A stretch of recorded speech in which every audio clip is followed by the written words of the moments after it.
Vamos a empezar con este webinar, de una serie de webinars que estamos dando desde el Instituto para tratar de comprender y amplificar un poco el tema del packaging, ¿sí? En este caso vamos a hablar de envases para emprendedores, los sistemas productivos para baja escala, o sea, para iniciarse en este tema. Ante todo vamos a hablar un poquitito de lo que es el Instituto Argentino del Envase, por si alguno no lo conoce, para tener una pequeña referencia. Empezó la actividad en el año 1969, perdón. Es miembro de la WPO, y ahí pueden ver la cantidad de asociaciones a las cuales estamos ligados de alguna manera, ¿sí? Varias alternativas.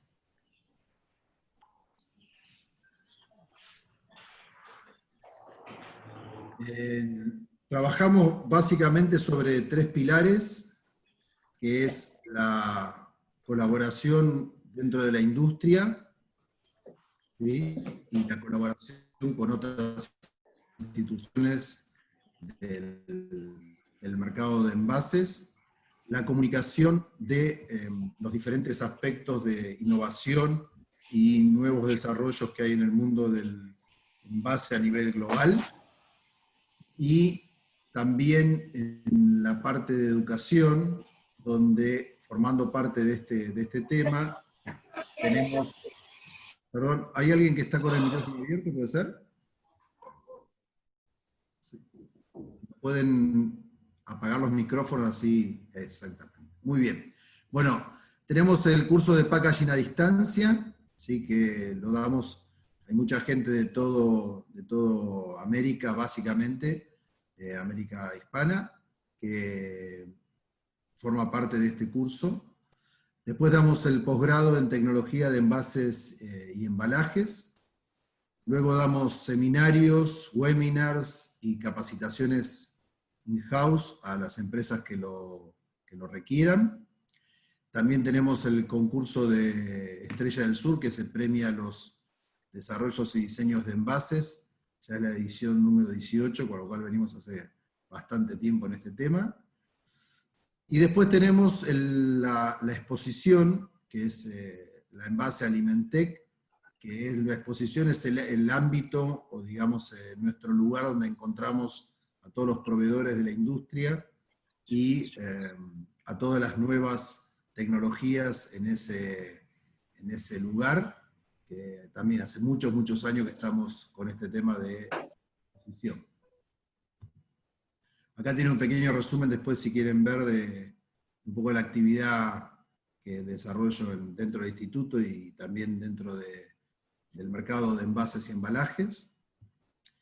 Y vamos a empezar la charla, ¿sí? Está prevista más o menos que tardemos unos 45 minutos, nos podemos extender tranquilamente una hora. La idea es que hablemos, con tanto Débora como Valeria van a estar juntando las preguntas de ustedes, y la idea es tratar de, al final, tener una ronda de conversación entre todos y charlar un poquitito del tema y aprender todos de todos. Bien, la idea de este webinar es tratar de entender qué pasa cuando un emprendedor quiere empezar a fabricar su producto y lo quiere envasar, ¿sí? Todo lo que vamos a decir, como siempre trato de explicar, no es una verdad total ni reveladora, sino es una idea de proceso de cómo llegar a acceder a las cosas y a las tecnologías, y por supuesto que todo está en discusión, y yo siempre digo que aprendo más de ustedes y de sus dudas de lo que yo les puedo ofrecer. Así que siéntanse en total libertad para opinar, discrepar y sin ningún tipo de inconveniente, ¿sí? Entonces, este sería un poco la agenda que vamos a tener, ¿sí? Con los diferentes temas: definición y condición de envase. Vamos a ver los envases por diferentes categorías, los diferentes tipos de envases dentro de cada categoría, cómo puedo presentar mi idea a un proveedor, a un posible proveedor, cómo puedo hacer un prototipado de baja escala, y que me permita a mí conocer mi producto, cómo puedo personalizar ese producto también de una manera lo suficientemente económica para arrancar en este proceso que es tener un envase en el mundo de los envases, en el mercado. Vamos a ver algunas herramientas web para contactar proveedores y una guía de productores de envases, donde podemos llegar a tener, y eso después, como saben, esta información les va a ser entregada, ¿sí? Para que ustedes tengan una guía y les sirva para hacia adelante tener la información.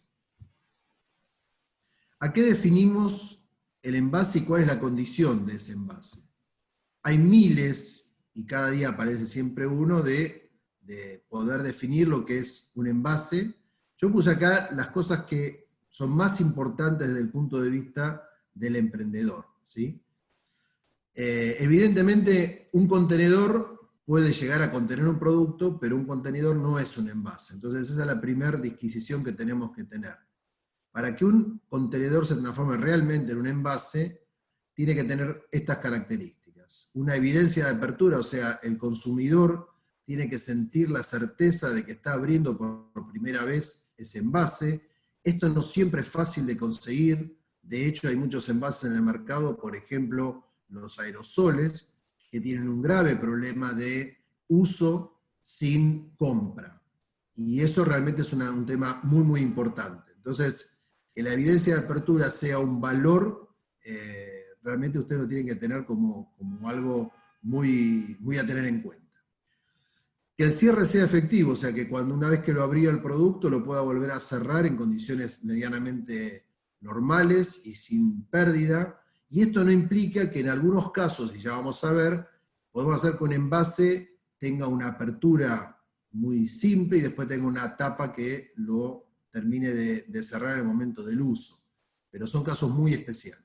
Bueno, que proteja nuestro producto, que es lo más importante, que tenga una comunicación, ¿sí? Para ir construyendo una marca, que desde el inicio, yo acá tomé el ejemplo de la gente de Aritza, que ahora les voy a comentar un poquitito, que han construido una marca a través de la comunicación de los productos, que tenga una trazabilidad. De hecho, este seminario, este webinar, nació en base a un seminario que dimos en GC1, que es el ente que regula todos los SKU y la normativa de todos los envases que están, los SKU que están en los supermercados, que es una asociación mundial que permite el uso y la oferta de los envases en el punto de venta, y que haya una normativa. Y ahora voy a separar un poquito el tema de la normativa, porque para mí es muy importante que nuestro producto cumpla con la normativa desde el minuto 1. Les comentaba el ejemplo de la gente de Aritza, que son productores, uno de los mejores productores de mostazas, de hecho han tenido premios internacionales, y el envase que está a la izquierda es un envase con una tapa metálica, con una etiqueta importante, con una información del producto que yo voy a consumir que también sea importante. Bueno, tiene la apelación de SINTAC y todo lo demás, tiene el contenido que tiene que tener el producto en caracteres legibles a determinado tamaño, ¿sí?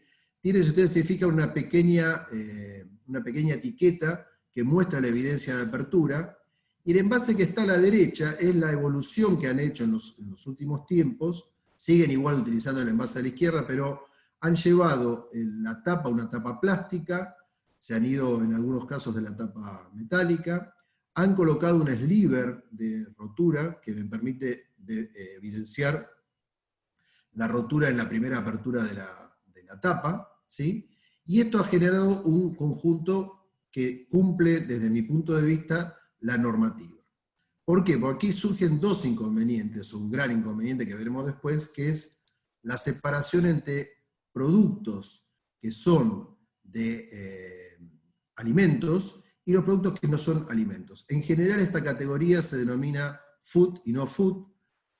A nivel mundial es lo que se utiliza como normativa, y acá puse un caso que espero que no esté Narda Lépez escuchándonos en esta charla, donde hay un envase. Narda Lépez es una cocinera argentina que tiene bastante posicionamiento mediático, y lanzó una serie de envases de productos que ella desarrolla.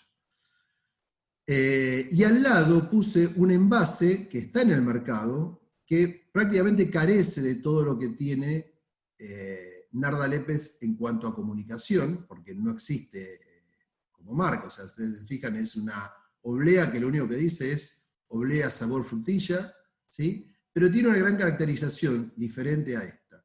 Primero que los caracteres del gramaje del producto están muy grandes, cosa que el consumidor no tenga la noción de que no le están vendiendo un elemento de menor peso. Fíjense que el envase de Narda Lepes tiene muy poca, una tipografía muy, muy pequeña y casi que no se logra ver. Y el envase que vemos al lado es un envase desnudo que desde el punto de vista del envase honesto, para mí más honesto no hay.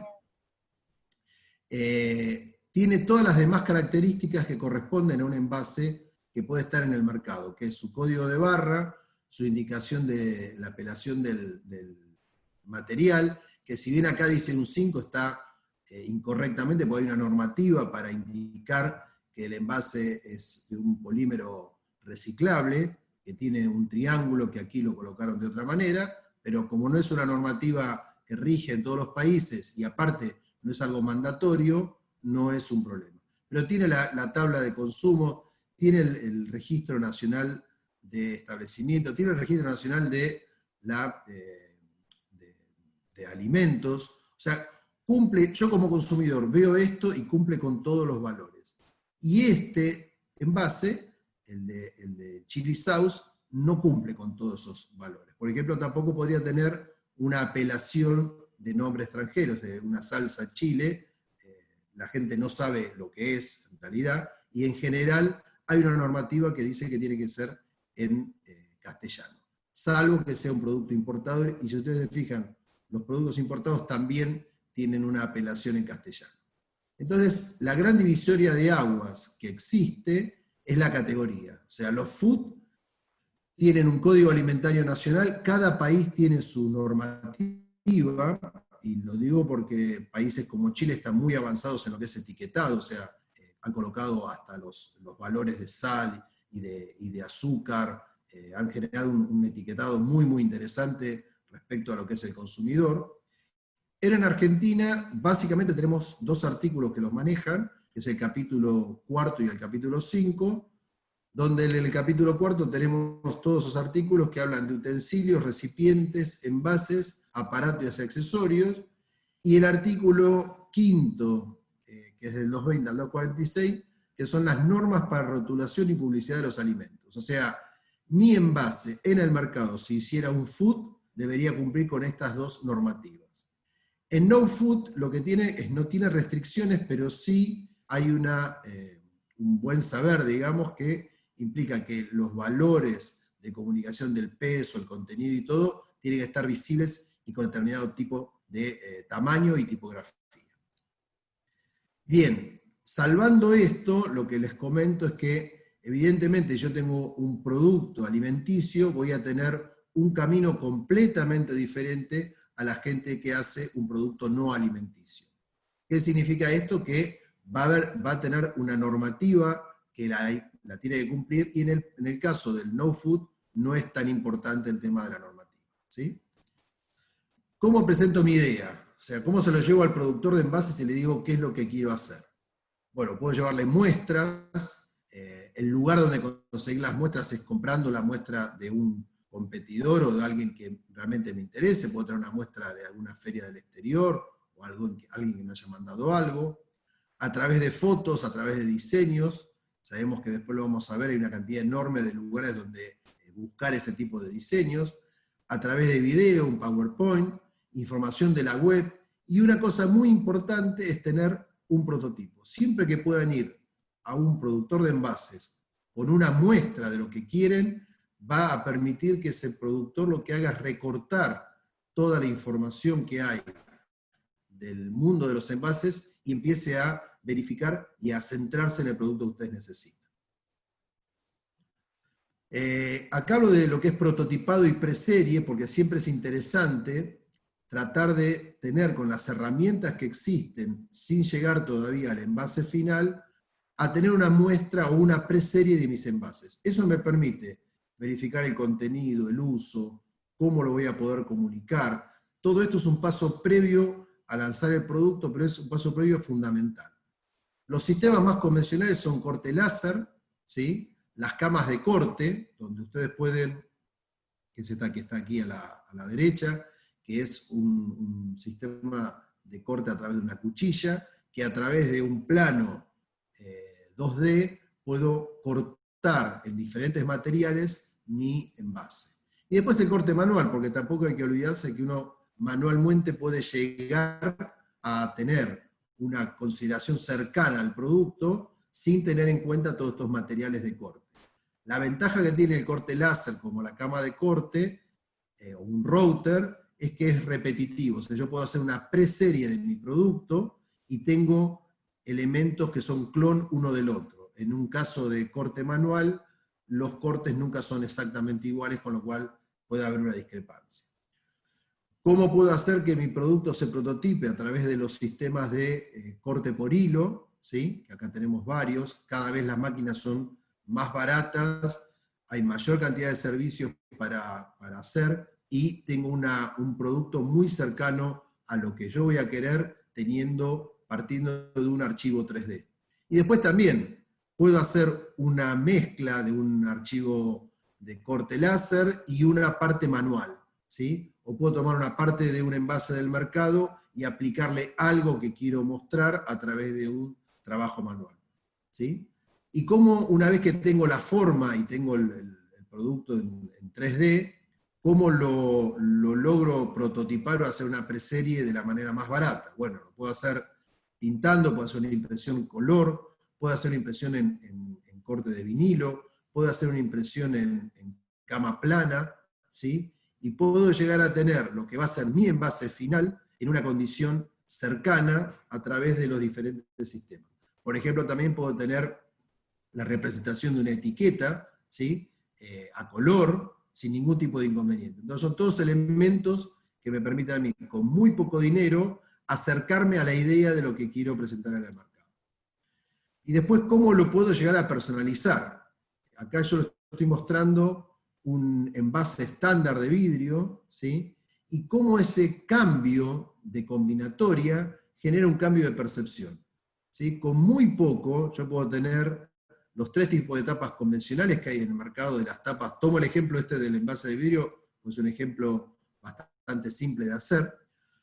Tengo una tapa color plata, tengo una tapa negra y tengo una tapa color dorado, ¿sí? Y ven las combinatorias sin llegar al color, a una etiqueta color, cómo puedo lograr un muy buen impacto, ¿sí? Trabajando con la combinatoria de los colores y combinando el contenido, la etiqueta y la tapa, ¿sí? Acá se ve una versión craft, una versión negra y una versión blanca. Fíjense, con muy poco, este cambio de percepción es muy importante con muy pocos elementos. Entonces, una de las prerrogativas que tendríamos que tener en el desarrollo es buscar diferentes combinatorias y no quedarnos con nuestra idea o con el enamoramiento que tenemos de nuestra idea de pensamos cómo es.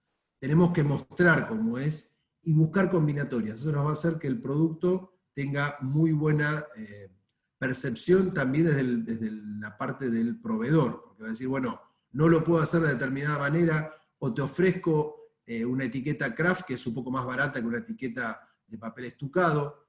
Esas son alternativas que me van a permitir tener un poco de flexibilidad con mi producto. Y sistemas de decoración e impresión hay muchísimos, y hay sistemas que se han dejado de usar, o uno piensa que se han dejado de usar, pero con muy baja escala yo los puedo utilizar. Por ejemplo, la serigrafía, la tampografía. Serigrafía es este sistema de los envases negros.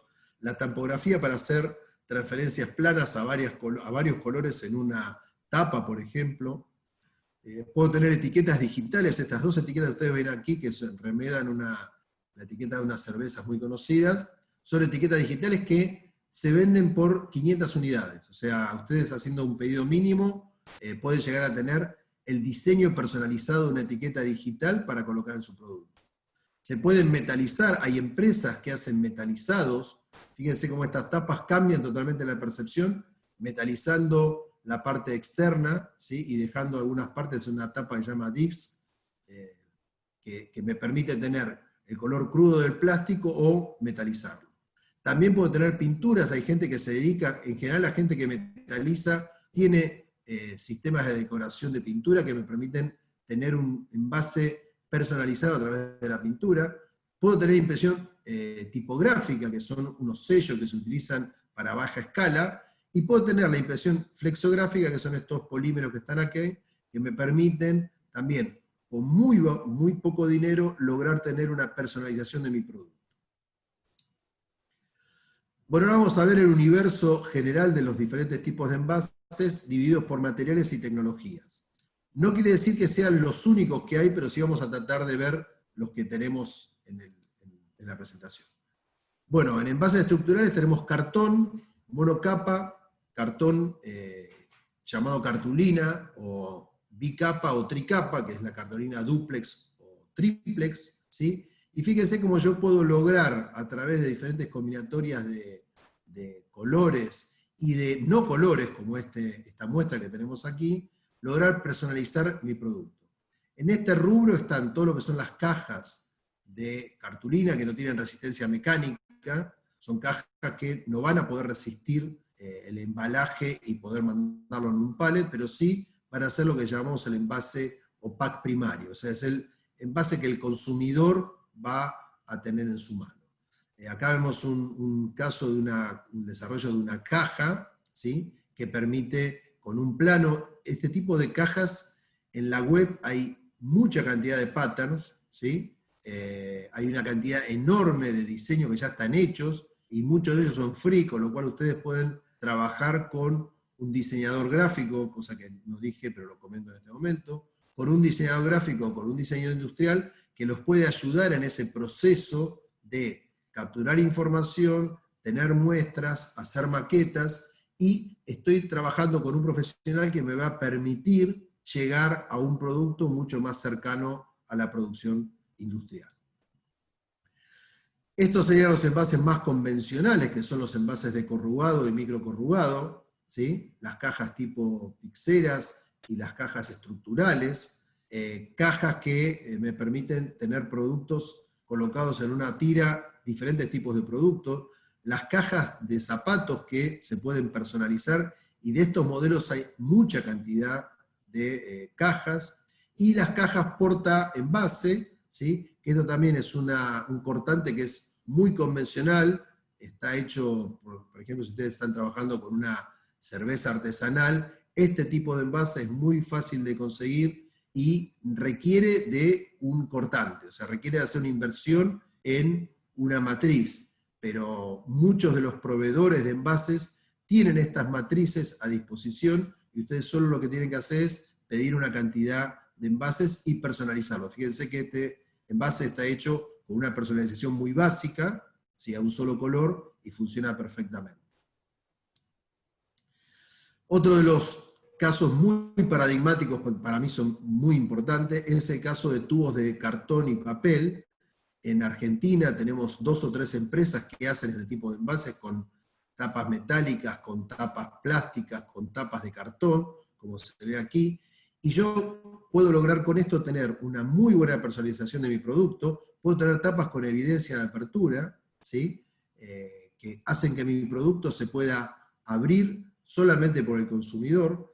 Acá están los envases de polipapel, que también es otra caracterización que se puede llegar a conseguir para tener el producto que yo necesito. Estos son los famosos envases de cartón espiralado, que con una tapa de cartón también, y con una etiqueta que llegue hasta la línea de apertura, puedo lograr que mi envase tenga evidencia de apertura a muy bajo costo. Y estos son todos envases estándar, que lo único que trabajan es con diferentes diámetros. Lo que es variable es la altura, con lo cual ustedes pueden lograr con diferentes alturas tener un envase personalizado. Tenemos también los envases termodoblados a partir de lámina, ¿sí? Estos envases a partir de lámina, ¿qué son? Son envases que trabajan con un film de PVC, y también puedo tener ese film de PVC, utilizarlo como si fuera un envase de cartón, ¿sí? Transparente, con tapas de aluminio. Acá en la Argentina hay 2 empresas que hacen este tipo de envases, o puedo también utilizar el termodoblado y el trazado para hacer envases totalmente transparentes.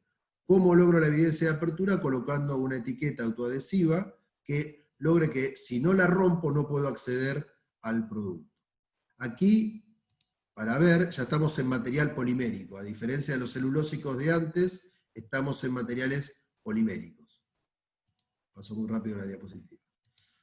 Y bueno, siguiendo con el tema de a partir de lámina, tengo todos los envases termoformados. ¿Sí? Que acá puedo trabajar con PETG, puedo trabajar con PET, puedo trabajar con poliestireno de alto impacto, puedo trabajar con polipropileno, puedo trabajar con PET recuperado, ¿sí? Y utilizar el PET de recuperación para colocar producto food, ¿sí? Sin ningún tipo de inconveniente. Eso es una tecnología que está disponible en Argentina y en otros países del hemisferio también, que utiliza un PET de recuperación, pero en grado alimenticio.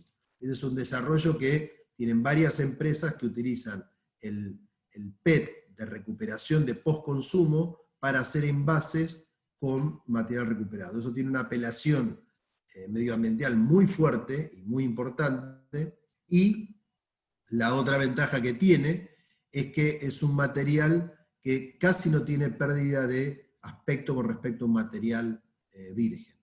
También ese material se puede utilizar, acá hay un caso que es un PET que está cristalizado, que me permite que mi producto pueda ir directamente a un horno. O sea que acá hay una enorme variedad de envases estándar que todos los productores de termoformado tienen en diferentes materiales y en diferentes tamaños, con matrices ya hechas. Lo único que tiene que hacer uno es comprar determinada cantidad. Bueno, seguimos con este tipo de envases termoformados a partir de lámina, y acá tenemos los clamshell, que son tipo de envases que se pueden cerrar en sí mismo. Estos son los envases para sándwich en triángulo, estas son las bandejas que se pueden cerrar, y una vez que se cerraron, hay productos como estos que están acá, que me permiten no solamente cerrar el producto, colocar una información, sino después también soldar el producto. Entonces, este conjunto llega al mercado como una unidad, ¿sí? Y yo tengo que romperla. Lo más parecido que te puede llegar a tener es como vienen los mouse, cuando uno compra un mouse que viene dentro de un termoformado con una información, bueno, que hay que romperlo de alguna manera. Eso es soldando las dos piezas, ¿sí? Pero me permite a mí tener un envase a partir de un sistema bastante simple y con realmente un muy bajo costo. De esto también hay matricería en el mercado, en general de casi todo, y uno puede también utilizar matricerías que están en desuso para colocar mi producto. Por eso es importante ir con una maqueta o prototipo a mi proveedor, porque va a tener una idea si se puede adaptar algo que él ya tiene en desuso y lo puedo yo adaptar para mi producto.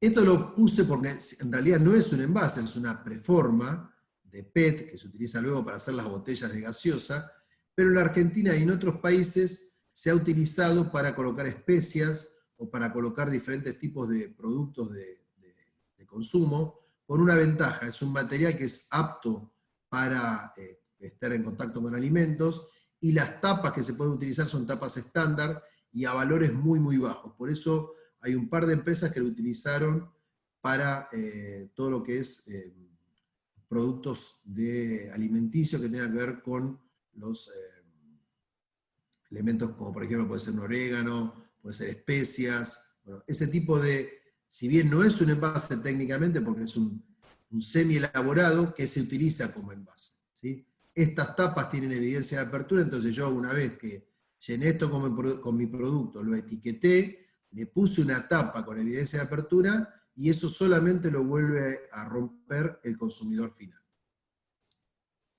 Bueno, otra alternativa, los potes inyectados, los potes tipo helado con tapas de evidencia de apertura, los potes con tapa rosca, los potes de tipo cosmético. Estoy hablando de, vean que estoy hablando de muchos tipos de rubros, porque la posibilidad de un emprendedor excede a un solo mercado. El emprendedor puede trabajar con diferentes mercados. Esos son todos tipos de envases que los proveedores que trabajan para las líneas de cosmética en general siempre tienen envases que han caído en desuso o que son desarrollos propios de los productores que se los pueden ofrecer con cantidades mínimas. Y ustedes luego personalizarlos según el producto que quieran colocar. Acá está toda la línea de envases soplados, de los polímeros. La mayoría de estos envases que ustedes ven aquí son matricería del proveedor, no son matricería de un cliente grande, sino que ustedes pueden llegar a utilizarlo y personalizarlo. Hay muchos proveedores que trabajan con este tipo de preformas y luego tienen diferentes tipos de envases estándar partiendo de una boca, por ejemplo, 38 o una boca 32, y ustedes pueden beneficiarse con el uso de ese pote, ¿sí? Teniendo las prerrogativas de una gran empresa, pero a baja escala. En soplado hay una enorme cantidad de proveedores y cada uno tiene su molde que ha dejado de utilizar. La idea es tratar de personalizarlo, utilizar combinatoria de colores, utilizar una buena etiqueta. Tenemos los pomos, por ejemplo, con tapas parables, o sea, todo lo que sean envases invertidos, ¿sí? Hay una cantidad muy importante de proveedores en casi todos los países que tienen este tipo de envases para ofrecerlos. Acá hablamos de envases inyectos soplados, que son envases partiendo de preforma, por ejemplo, las salsas tipo ketchup. Hay 2 o 3 proveedores en Argentina que tienen matrices propias, y una de las formas de darse cuenta de esas matrices propias, y tómenlo como un tip para ir a verlo, es todas las marcas blancas de los supermercados en general utilizan botellas de uso convencional, con lo cual no están atadas a un cliente. Casi todas las segundas marcas y terceras marcas o marcas blancas de los supermercados van a buscar ese tipo de desarrollo. ¿Por qué? Porque no tienen que invertir en el envase, ¿sí? Hasta lograr una cantidad importante de producción, como para después hacer una matricería que personalice la forma de mi producto. O sea, ustedes pueden tener todos los beneficios de las tapas dosificadores, los beneficios de una tapa flip top, sin pagar una matricería, ¿sí? Eso es muy importante. Nos pasó una. Los envases flexibles. Bueno, los envases flexibles era un rubro que hasta hace unos años, si yo no tenía una cantidad muy importante de volumen, no podía consumir. Hoy, a través de diferentes tecnologías llamadas de banda angosta, puedo lograr que mis proveedores de envases flexibles me entreguen un envase con un zipper, como se ve aquí, o con un fondo parable llamado doypack, como se ve aquí, o con una etiqueta, con un cierre y apertura, como se ve aquí, o con sobres que tienen una caracterización de retirar una zona que queda con pegamento, y yo cuando aprieto ese pegamento el sobre queda inviolable. Acá nos podemos beneficiar con diferentes tipos de volumen y personalizarlo a través de una etiqueta, ¿sí?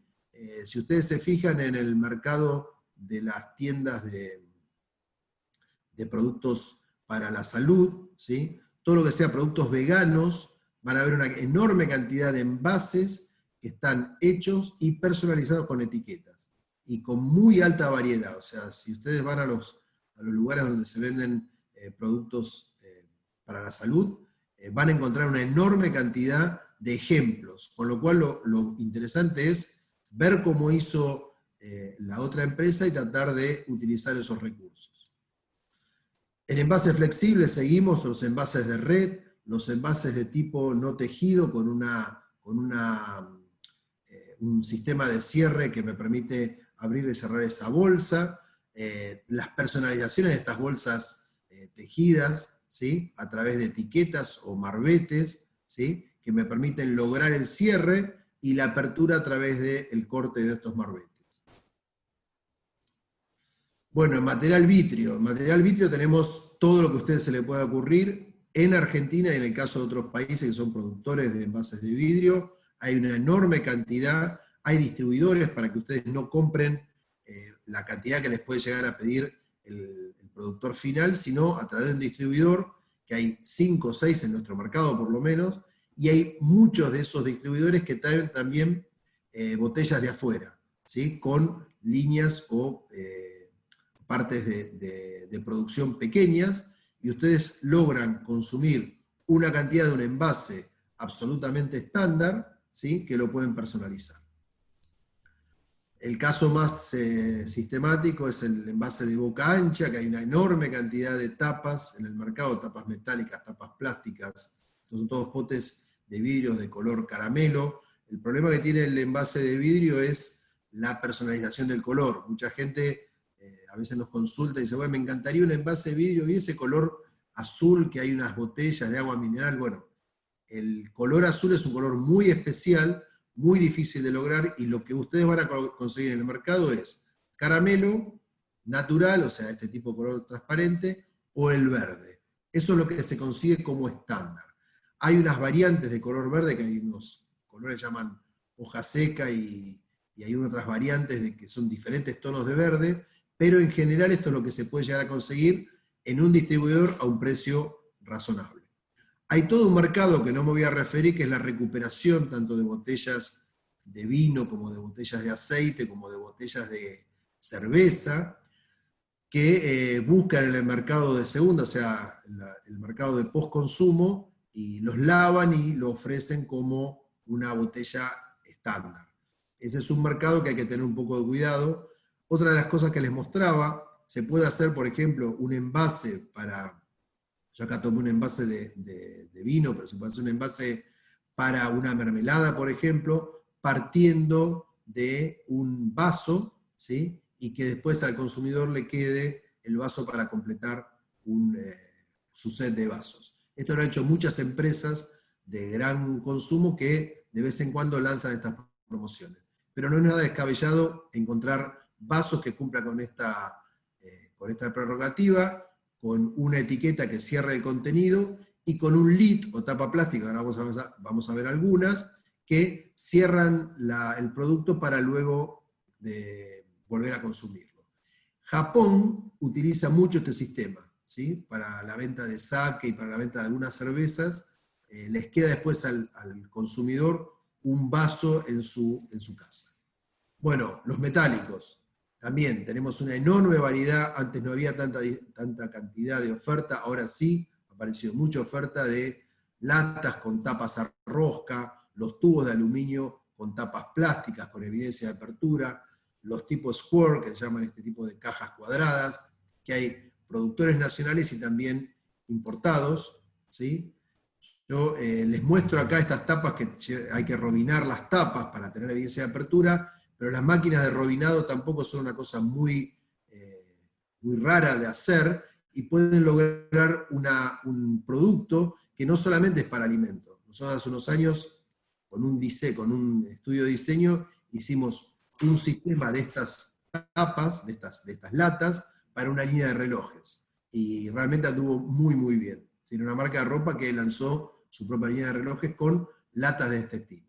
Bueno, acá hay diferentes variedades, todas estándar, con diferentes tapas para aceite, ¿sí? La lata de aluminio también para el mercado de cervezas. Ustedes pueden ir hoy a una cervecería y le entregan una lata de aluminio con un sliver de plástico y una tapa cerrada en el momento, y ustedes llevan a su casa una lata de la cerveza artesanal que estuvieron tomando hace un rato. O sea que no es nada raro encontrarse con cosas posibles de hacer. Los tubos flexibles de aluminio, cuando teníamos los de plástico, también tenemos los de aluminio con coteado interno o no, con evidencia de apertura o sin evidencia de apertura. Acá hay una enorme cantidad de tapas y posibilidades de tapas plásticas, tapas metálicas, de todo tipo. Bueno, en tapas metálicas, como hablábamos recién, las que vimos anteriormente, las tipo Snap, las tapas de tipo Corona, ¿sí? Las tapas de lata con un dosificador plástico, las tapas que ya están prearmadas de aluminio, y hay otras que se arman con la boca del envase, ¿sí? Bueno, todo lo que vimos recién como un gran universo se le puede usar todos estos accesorios, o sea, todo el tema de los gatillos, las tapas de tipo flip-top, las válvulas dosificadoras, los goteros, los protectores, los sillet, o sea, usted a través de esto con una máquina bastante sencilla, y si no tiene la máquina lo mandan a hacer, le sueldan un opérculo de aluminio o de material espumado que les da la protección a su envase y solamente lo abre el consumidor. Acá hay personalizaciones de tapas que las hacen con resina y tienen bajas tiradas para productos para los niños, ¿sí? Y lo que ustedes ven abajo es un sliver impreso que toma el cuerpo del envase. El sliver es una funda que a través de la aplicación de calor toma la morfología del envase y no es nada complicado de hacer para bajas escalas, ¿sí? Acá lo que les hablaba de la tapa tipo LIT, que está sobre un envase de lata. Esta es una tapa que hay varios diámetros, ustedes pueden adaptar este diámetro a, por ejemplo, a un frasco de vidrio, un vaso de vidrio, o a una lata de tipo metálica, para que después, una vez que se abrió, ustedes tengan una tapa que les permite utilizar el producto y que el producto no se seque. Estos son tipos de pernos que permiten cerrar una bolsa y que solamente el consumidor lo abra. Esto también son tipos de elementos, como este que está aquí abajo, que permiten cerrar una bolsa plástica o una bolsa red, y que eso dé una evidencia de apertura solamente para la persona que la está utilizando. Diferentes tipos de tapas inyectadas, ¿sí? Con diferentes tamaños y diámetros. Tapas de madera, esta es una tapa de madera que hay 2 o 3 proveedores, por lo menos en lo que yo conozco, que es aquí en Argentina, que personalizan una tapa de madera y la pegan sobre una tapa metálica. Marbetes de tipo celulósico me permiten personalizar una botella de vidrio. Lo que les comentaba, estos dos casos de latas de aluminio que tienen un sliver plástico y que se cierran en el mismo lugar donde se vende la cerveza. Los diferentes tipos de envases de vidrio con goteros, tapones de tipo plástico, o sea, no el famoso tapón de corcho, sino diferentes tipos de tapones sintéticos que hay espumados a través de polietileno o también de poliuretano. Este es un envase que está en el mercado, es un envase de vidrio estándar, con un lid, que es una tapa parecida a lo que vimos anteriormente, y con una etiqueta que evidencia la apertura. Estos son sobres de papel que pueden cerrar a una botella de vidrio y le dan la característica de tener la evidencia cuando uno lo está por abrir. Estos son diferentes lacres sintéticos que se utilizan para tapar botellas, ¿sí? Y están disponibles, son plastizoles, son en base a PVC, y se aplican de una manera medianamente sencilla y pueden personalizar muy bien el producto. Hay varios ejemplos que se están utilizando aquí en Argentina para aceite, para mostaza, ¿sí? Bueno, una cartulina muy convencional para un envase muy simple, para un chocolate de alta calidad, ¿sí? Las etiquetas autoadhesivas que cierran envases de cartón y lo hacen que la evidencia sea solamente en manos del consumidor. Acá lo mismo, para un envase de vidrio con tapa metálica. Una personalización de una botella de tipo, este es un gin, que utiliza una etiqueta muy, muy simple, como si fuera un envase de tipo químico, con un tapón y después con una evidencia de apertura, como la que tenemos aquí, que cierra la tapa y que uno cuando gira la tapa tiene que romper sí o sí el precinto. Estos son diferentes lacres, tanto de PVC como de lacre convencional, para productos muy especiales que se pueden utilizar. Hay lacres de diferentes colores, sobre todo para productos premium o de baja escala, que ustedes pueden personalizar el producto de ustedes a través de un sello metálico y un lacre.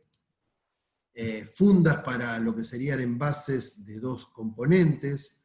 Los tipos de funda para las botellas de vino, esto también es un sliver termocontraíble, hay de diferentes tamaños y de diferentes colores, ¿sí? Que ustedes pueden utilizar. Marbetes de cartón con un elástico que cierra el envase, ¿sí? Y permite esta personalización. Esto es un caso muy interesante, son unos foil de aluminio que se utilizan para cerrar, por ejemplo, una botella o para cerrar un pote de tipo yogur, ¿sí? Tienen una base de pegamento, un hot melt, que les permite tener una tapa metálica que va perfectamente con el producto. Estos son diferentes tipos de personalizaciones con tapas metálicas y papel y un lazo, ¿sí? Que también le da una caracterización. De esto hay casos también de mermeladas importadas que utilizan estos sistemas. Bien, acá les di como una idea, estamos bien de tiempo, como para que ustedes vieran toda la posibilidad que tenemos de los diferentes tipos de materiales y los diferentes tipos de mercado y las posibilidades de personalización que tenemos. Acá voy a mostrar básicamente algo que todos, me imagino que ustedes habrán metido para averiguar sus productos, que son las herramientas web. Si bien está en el primer punto, tanto Mercado Libre como Alibaba, para ubicar productos y proveedores, no siempre esos productos y proveedores se pueden llegar a utilizar para baja escala. Pero sí es muy interesante para que uno tome conciencia de qué cosas ofrece el mercado. Entonces yo esto lo tomo siempre como un lugar de investigación. No sé si específicamente de compra, pero sí un lugar donde yo voy a investigar qué se está haciendo y de acuerdo a las palabras claves que utilizo, voy a tener mucha información de mi producto. Es muy interesante Mercado Libre y por supuesto Alibaba, que es una empresa china, que tiene mucha información del producto que yo necesito. Siempre fíjense en poder traducir lo más cercanamente posible lo que ustedes están buscando, porque las palabras claves son las que nos llevan a los buscadores claves. Bueno, Pinterest tiene una enorme cantidad de envases de pequeña escala, YouTube también una enorme cantidad de envases de pequeña escala, Facebook, Instagram, LinkedIn, que son todos lugares donde yo puedo investigar para luego, como habíamos visto al principio de la charla, tener elementos para poder llevarla a mi proveedor y que mi proveedor tenga certeza, o por lo menos esté orientado hacia dónde yo quiero llevar mi envase y mi producto. Bien, como un anexo, la guía de productores de envase, en lo que es Argentina específicamente, bueno, tenemos el Instituto Argentino de Envase, ustedes pueden canalizar cualquier tipo de consulta respecto a lo que tenemos aquí. Tenemos nosotros una guía del envase que sacamos contemporáneamente a las exposiciones, donde tienen todos los proveedores separados por rubros, por material, que les puede servir mucho para trabajar de manera online, ¿sí? Para trabajar y verificar qué cosas pueden llegar a conseguirse. Otro de los elementos importantes es la biblioteca del instituto, que está Pedro, que es nuestro licenciado, que les puede, frente a cualquier consulta que ustedes tienen, colocando esta dirección, los puede llegar a orientar quién puede ser el fabricante de ese producto. Después tenemos la Cámara Argentina de Industria Plástica, que tiene su propia guía de proveedores y productores de envases y materiales plásticos. Fabricantes de celulosa y papel, que también tiene una enorme cantidad de información respecto a quiénes son los productores, si van a necesitar una bolsa de papel, quién puede hacer una bolsa de tipo decorada o una etiqueta, quién puede trabajar cosas que tengan que ver con el universo de la celulosa y el papel. Después tiene la Cámara Argentina de Fabricantes de Cartón, que es la CAFCO, que tiene mucha información de quiénes son los proveedores de envases de cartón, ¿sí? Tanto de cartón espiralado como de cartón corrugado, de micro corrugado, de doble triple, o sea, quiénes son los posibles productores de lo que ustedes tienen pensando para su producto. El Centro de Envases y Embalajes del INTI y el Centro Metropolitano de Diseño. Son todos lugares donde ustedes pueden recabar información, consultar y tener la mayor cantidad de información, tanto de la web como de estos lugares, para sobre todo estar suficientemente orientados para poder explicarles al posible proveedor o al posible distribuidor qué es lo que quieren hacer y cuáles son las cantidades mínimas que necesitan. Eso es muy importante tenerlo en valor siempre. Bien, aquí terminamos, bastante bien de tiempo, o sea, no nos pasamos demasiado. Les estoy mostrando lo que es la agenda de los diferentes seminarios que estamos haciendo, los webinars que estamos haciendo, que esto es todo el mes de junio, acá tienen toda la información del mes de julio. Yo voy a estar dando el 6 del 7, otro seminario que es Perfil de Consumidor 4.0, las marcas, el envase y el nuevo escenario. Tenemos una gran cantidad de actividades para que ustedes puedan llegar a estar disponibles en lo que es la necesidad en estos momentos de capacitación y de información. Ahora estoy esperando por las preguntas de ustedes, ¿sí? Que me imagino que Débora y Valeria las habrán estado contactando, así que voy a abrir nuevamente la pantalla. Sí, está, no sé si está Cecilia Harrington que pregunta, no sé si la quieren preguntar, si no lo... Acá veo algunas cosas. Hola. Cecilia, Hola. ¿cómo estás? Adelante. Cecilia. Tenía una consulta, quería saber si hay envases hechos a base de caña de azúcar, digamos, del material, de la celulosa, para alimentos. Yo hago infusiones y quería... Lo que yo conozco es la gente del Edesma que está haciendo papel en base a bagazo, ¿sí? Y está haciendo papel de una calidad que te permite hacer, antes era solamente o en general para hacer hojas de escritura, y ahora está ofreciendo al mercado papeles para hacer tanto cajas de cartón corrugado, ¿sí? Cartulinas, ¿sí? Todos basados en bagazo. Tengo entendido que una posibilidad hacia adelante es también hacer pulpa moldeada. No sé si el proyecto en este momento está, en qué etapa está, pero la idea es hacer también pulpa moldeada a partir del bagazo de azúcar. Es un elemento que es muy importante para rescatar, me parece muy importante la pregunta, porque es un elemento es un subproducto tremendamente accesible, y las muestras que yo vi de papeles son excelentes. Las muestras de papeles para cartones, para caja de cartón, son excelentes. Una muy buena calidad. Pero, no sé si la pregunta. Muchas gracias. Gracias a ti, gracias. Gisela Ibáñez también estaba, no sé si está presente. Que el termoformador reciclable. Sí, correcto.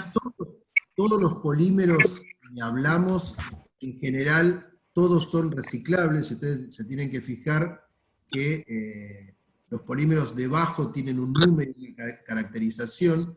Eso les permite saber que, en general, la mayoría de los materiales plásticos son reciclables. La ventaja que tiene el termoformado, cuando les comenté, es que no solamente es reciclable, sino el material que se está utilizando en este momento deriva de un material de postconsumo, o sea que ese producto que se tiraba al medio ambiente, hoy se lo recicla y permite tener envases termoformados para contacto con alimentos, que es un paso enorme hacia el tema de economía circular y medioambiental. Después veo que hay Martín. Martín pregunta, sí. Controlar la posición en que las encuestas de ayuda de apertura en el pegado de las membranas de aluminio. Bueno, yo no lo comenté, está buena tu pregunta. Tiene que ver con esto. En general, aún las empresas, por ejemplo, las grandes bodegas, utilizan dispositivos, ¿sí? Esos dispositivos te permiten a vos orientar de manera mecánica, evidentemente lo tenés que hacer a mano de manera semiautomática, pero sí puedes orientar a través de dispositivos tanto la colocación de una etiqueta, de un marbete, de una evidencia de apertura a través de etiqueta superior, siempre trabajando con dispositivos. O sea, es un tema que lo más importante es diseñarte vos tu propio dispositivo que te permita orientar, porque ese tema es fundamental para el consumidor. O sea, encontrarse con un producto donde saber de dónde puede tomar el opérculo para abrirlo, ¿no? No sé si era la pregunta. Sí, sí. Algo parecido, pero sí. ¿Eh? Algo parecido, pero sí, era esa la respuesta también. ¿Qué otro tipo de producto es? No, es papa frita, tuvo papa frita. Ahí ya es un poco Es más mecánico. Es más mecánico y hay un problema. En general, la gráfica no les gusta mucho poner dónde están los lugares para abrir. No los lugares para abrir, sino que no interfiera a la gráfica. Bueno. La lengüeta que no interfiera a la gráfica que quiere poner en la parte de atrás. Bueno, si lo tenés que utilizar en un lugar que no interfiera a la gráfica, si estás haciendo una producción industrial, lo tenés que hacer con un dispositivo, pero es un dispositivo industrial. O sea, trabaja con un esquema industrial. Si lo haces con un sistema semiautomático, no tenés ningún tipo de problema porque lo colocás donde vos querés. ¿Sí? Tenés mucha libertad. ¿Sí?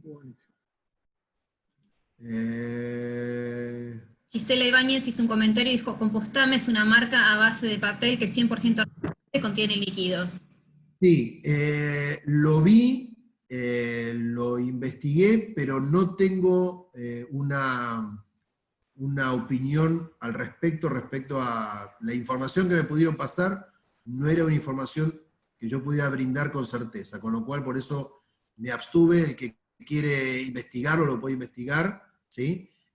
Hay mucho desarrollo ahora con líquidos en papel, mucho desarrollo, cada vez más, por este tema que veníamos hablando de la economía circular y del tema medioambiental, pero no tengo la información como para poder brindarla con el conocimiento que requiere, ¿sí? Pero existe y es real lo que ustedes están planteando, ¿sí?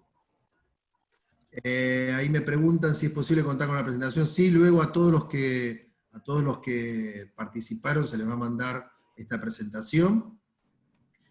La que sigue es: ¿qué pasa con los materiales a base de papel y cartón reciclados en contacto con alimentos? Bien, esto es un tema que la legislación está empezando a trabajar, todavía no está resuelto, pero ya hay una legislación muy cercana para que lo que esté en contacto con alimentos tenga que tener una normativa, ¿sí? Al día de hoy, si ustedes se fijan en lo que serían los envases de pizza, por ejemplo, que van directamente en contacto con el alimento, no toman ni la pequeña, el pequeño recaudo de colocarle un film de polietileno o un papel, aunque sea blanco, que separe la pizza o el producto de las paredes, porque en un envase realmente de cartón corrugado, yo trabajo en la industria de cartón corrugado, y por más que uno tenga la certeza del papel que le esté colocando, no tiene una certeza real de dónde lo está colocando para después procesar. Con lo cual es un tema que evidentemente se está trabajando mucho con esto y debe tener una enorme, para mí, una enorme verificación. Un poco lo acabamos al principio. Si yo tengo una etiqueta que está en el mercado con una tipografía que no corresponde, pero no hay ningún organismo de control que lo verifique y lo saque del mercado, es muy difícil hacer este seguimiento. Es un tema que se está trabajando y hay una normativa que todavía no sé si tiene carácter de ley, pero se está trabajando ya muy fuertemente. Acá les recomiendo hablar con CAFCO, con la Cámara de Cartón Corrugado, porque hace creo que 5 o 6 meses, ya perdí un poco la cuenta con esta pandemia, que nos circularon la normativa que se va a colocar en uso, ¿sí? de papel y cartones reciclados. En general se trata de usar cartones puros o se trata de usar cartulina triplex, por ejemplo, que es una cartulina que está prevista para usar contacto con alimento, pero hay otros envases del mercado que, como ustedes preguntan, nadie los regula y nadie dice que fueron reciclados, ¿sí? Con lo cual es un problema. ¿Qué alternativa existe en Argentina para realizar envasado de bebidas en envases de cartón, además de Tetra Pak? Lo único que se podría llegar a realizar, que yo conozca, es algún desarrollo con un cartón espiralado que tenga algún elemento interno que permita el uso de un líquido, pero si no es directamente con lo que es un envase de cartón convencional, no hay nada que, por lo menos que yo conozca, que permita utilizar el sistema Tetra Pak.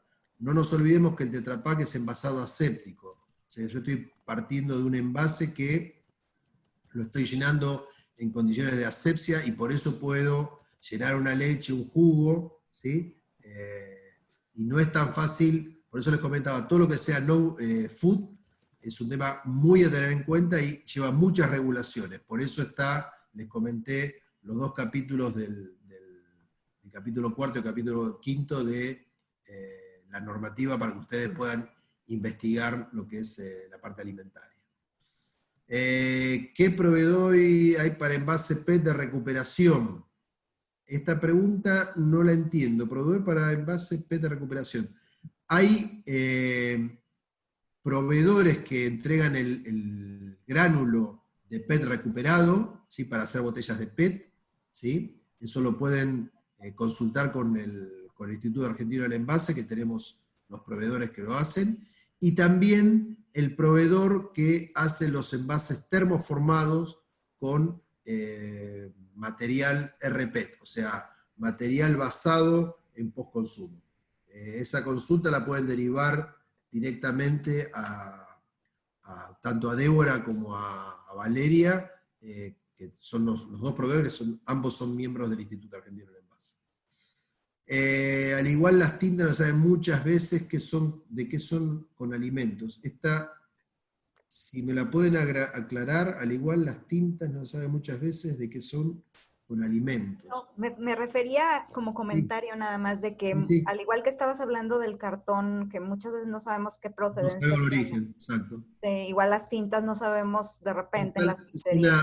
Es una excelente pregunta y hay muchas tintas hoy que están certificadas para estar en contacto con alimentos que no tienen metales pesados, que están hechas a base de soja, por ejemplo, y que se puede utilizar perfectamente. Estoy hablando de, por ejemplo, todas las tintas para flexografía, se puede llegar a pedir y no tenés inconveniente, están certificadas esas tintas. Pero es verdad lo que vos decís, nadie sabe qué está pasando ahí. Es una zona, yo diría más que gris, una zona negra del mercado.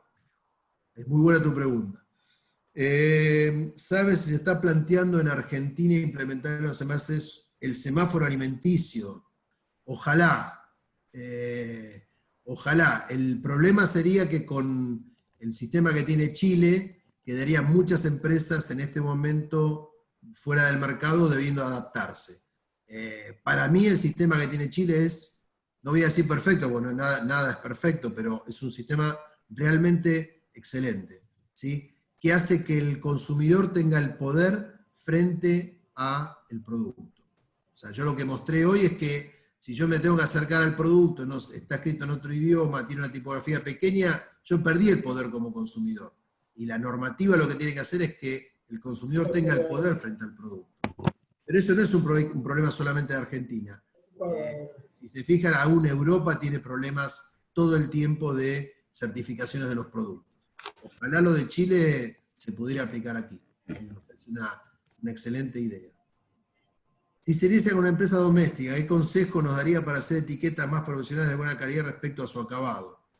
Hoy hay muchos proveedores que tienen muy buenos materiales y consiguen muy buenos materiales con escalas pequeñas, ¿sí? Y se pueden lograr cosas realmente muy buenas. Hay que investigar y hay que caminar mucho. Bueno, hoy nadie puede caminar demasiado, pero se puede, a través de la web, se puede tener mucha información. Hay mucha gente, realmente mucha gente que está trabajando muy bien, con excelentes acabados, en cantidades pequeñas. Pero claro, la cantidad pequeña implica que yo a lo mejor tenga que hacer una cantidad mayor, porque los procesos sí o sí tienen lo que se llama run-up, que es la cantidad de unidades que yo necesito para alargar la máquina. Entonces, no puedo hacer menos que eso. Realmente se pueden conseguir cosas muy, muy buenas respecto a acabado. En digital, yo conozco específicamente 3 o 4 empresas de etiquetas que pueden hacer todo. Pueden hacer serigrafía, pueden hacer hot stamping, pueden hacer gofrado, pueden hacer laminados, pueden hacer barnizado sustractivo. O sea, más que eso en una etiqueta, no sé qué pedirle. Y muchas tienen sistemas digitales, con lo cual las cantidades no son muy grandes. O sea que esto te diría que es posible, hay que nada más investigarlo, pero es posible. Para los rotuladores de alimentos, Argentina podría tener su normativa, es que la tiene. Argentina tiene una normativa, por eso se las mostré al principio de todo. Tiene una normativa, lo que pasa es que no siempre se cumple esa normativa y no siempre se hace cumplir esa normativa, ¿sí? Por eso les mostré el envase de las obleas, que para mí es un envase re honesto, porque está mostrando, o sea, hay competidores de grandes marcas en el mercado que hacen obleas, que las colocan dentro de un papel metalizado, que las colocan dentro de diferentes productos, diferentes envases que uno no ve el producto hasta que no lo tiene en la mano. Y esta gente se jugó, y yo compré un paquete porque realmente me impresionó, y realmente la calidad de la foto, ¿no? ¿Cómo?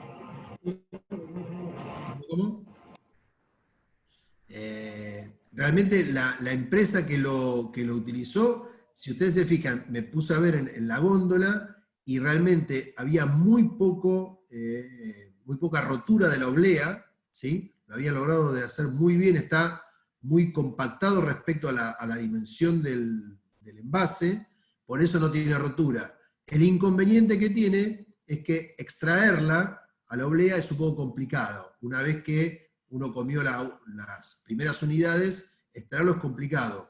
Pero eso es función del volumen y de cómo armó el proveedor el pack para que no tuviera erosión. Entonces, creo que cumple muy, muy bien. Y Argentina sí tiene la normativa y tiene todas las normativas, pero si no se hace cumplir estamos complicados. Aquí en México entra en rigor la norma. Patricia, ¿nos podés explicar un poquito qué es la normativa esta mexicana, puede ser?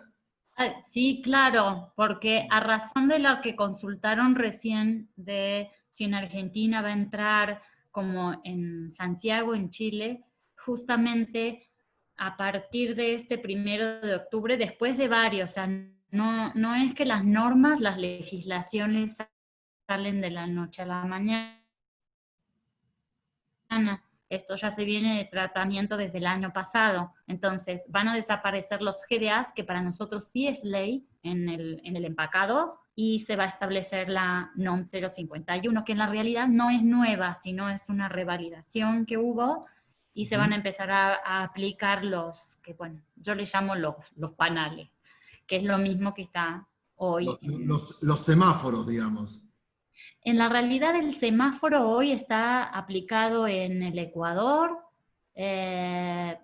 ¿Por qué? Porque el semáforo se aplica en la parte de atrás, en el back panel. Ajá. En cambio la NOM 051 va a ser en el frente. De alguna manera es en el frente y queda declarada las grasas saturadas, no saturadas, el sodio y el azúcar. Entonces, de alguna manera, lo que están haciendo es evidenciando tu producto. No es que la gente va a dejar de comer, sino simplemente es una manera más fácil. O sea, queda en tu poder si lo consumís o no lo consumís. Pero tiene lo que yo digo. Lo que tiene.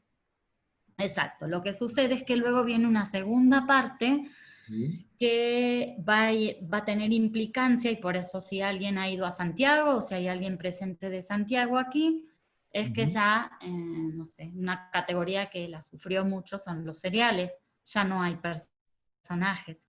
Entonces, claro. ¿Eso qué es? Basta que tú tengas uno de estos octógonos aplicados, porque alto grado de azúcar, no puede tener una mascota, o no puede estar asociado, claro, perfecto, claro. A que te invite a que lo consumas. Entonces, si venía por ese lado la pregunta, digo, yo he estado pues, en Santiago, en Chile, hace 1 año y medio, 2, y sí, fue muy fuerte. Fue muy fuerte, muy fuerte. Reformular, digo, esto a razón de trabajar con empresas de consumo masivo, ¿no? De alto volumen, y sí, es eso. Entonces aquí, el 1 de octubre entra esta parte. Y a partir del 1 de abril del 2021, ya no más personajes. Por eso los más conocidos, personajes en todos estos productos, ya no van a convivir. Es más, había alguien de Perú, ¿no? Trabajando también para una empresa, digo, para no mencionar marcas y demás, para un producto para Perú, una vez, o sea, teníamos como que al personaje casi como que te miraba y te decía, cómprame, y nos hicieron hacer ese cambio por todo esto que se venía. Hay una opinión en el chat que habla de eso, que dice, se van todos los personajes infantiles, ejemplo Kellogg's. ¿Sí? Exacto. Es lo que se está hablando. Acá hay otra pregunta que dice, Valeria o Débora, ustedes me cortan, ¿eh? Adelante, no, seguí tranquilo. Dice que el empaque de alimentos que están al vacío, o sea, despresurizados, ayuda a alargar la vigencia comestible del producto.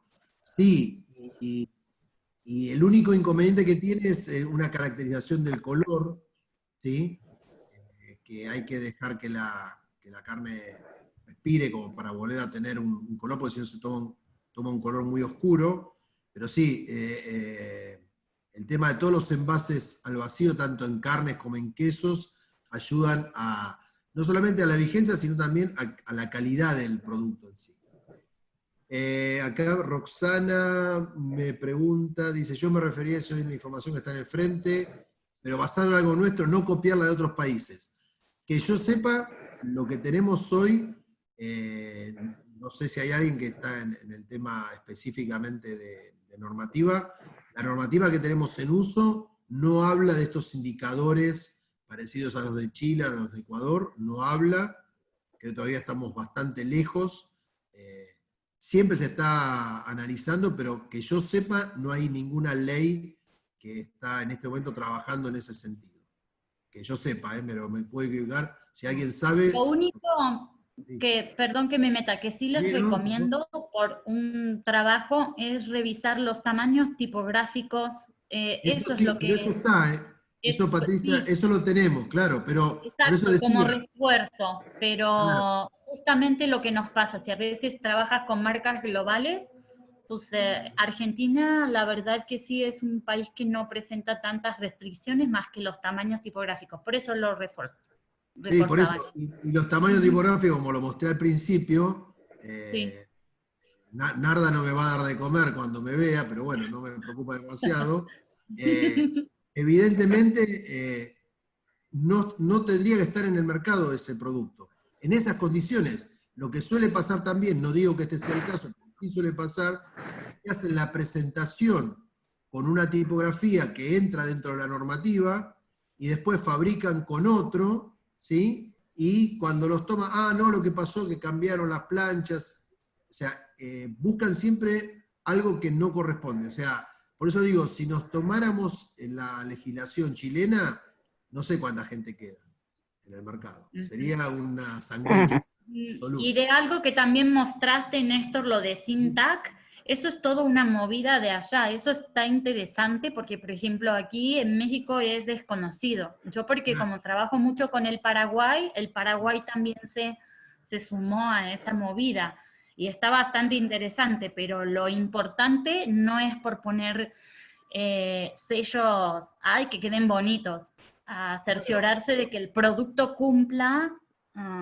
Entonces, si hay actividades, la verdad que no las tengo presentes, pero es revisar las fórmulas. Claro, para llevar el sello debería cumplirlo. Absolutamente.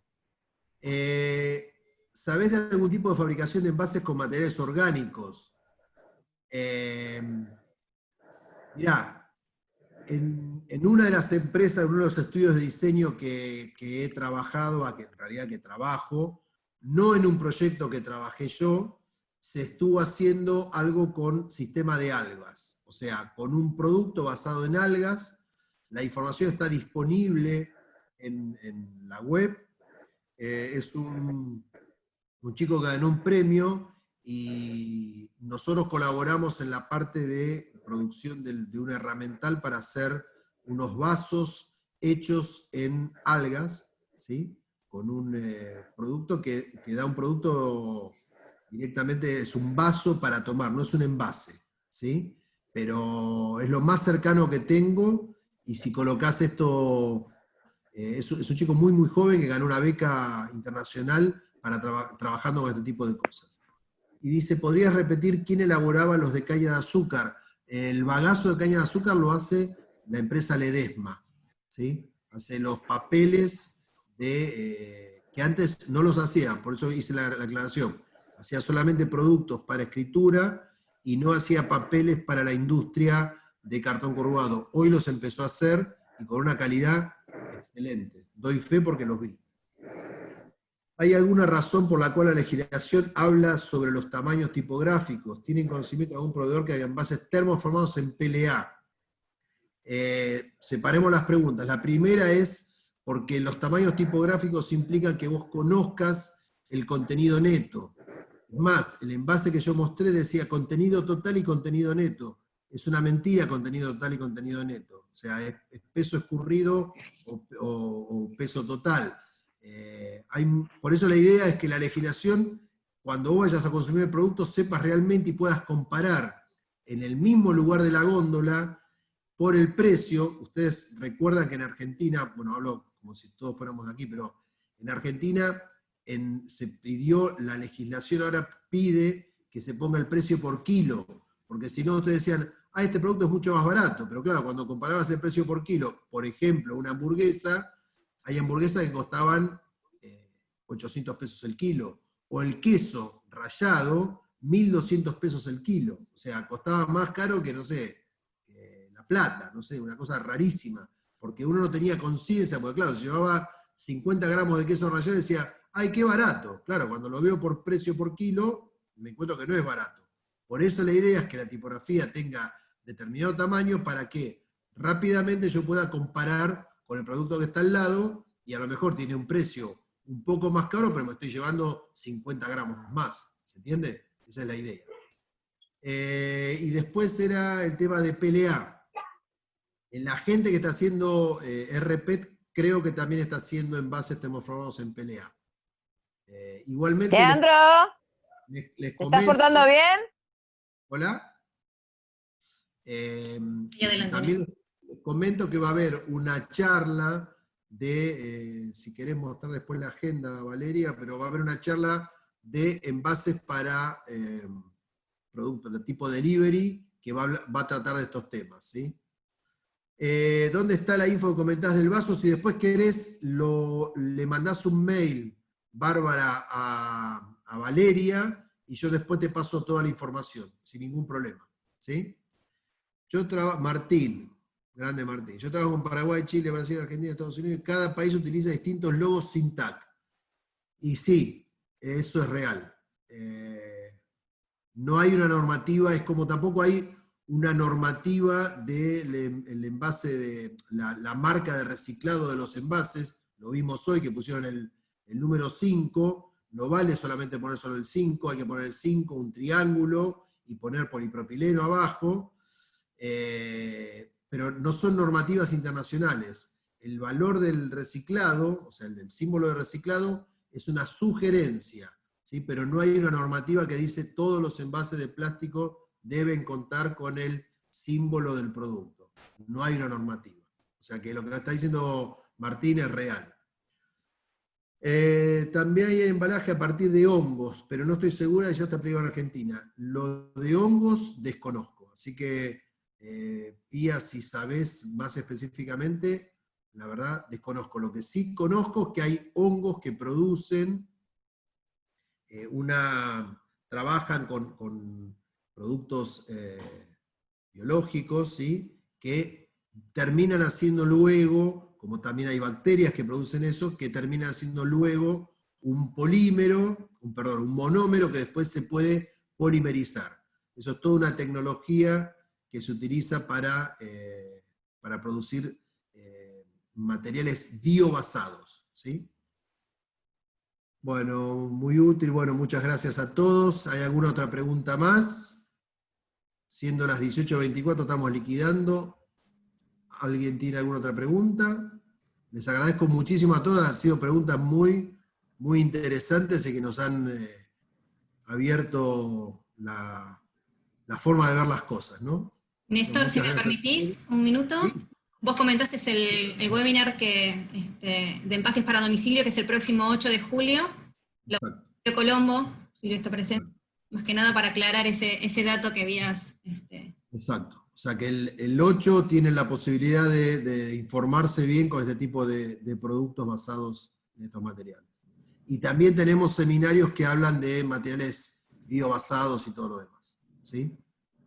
Correcto. Lamentablemente no se pudo hacer, pero se corrió la fecha, así que toda la gente que esté interesada en polímeros, biobasados, tiene la oportunidad de contactarse con Valeria y les va a dar la información.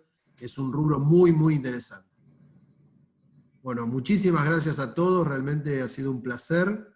Muchas gracias por las preguntas y espero que Narda Lépez no me espere a la salida, porque voy a pasarla mal.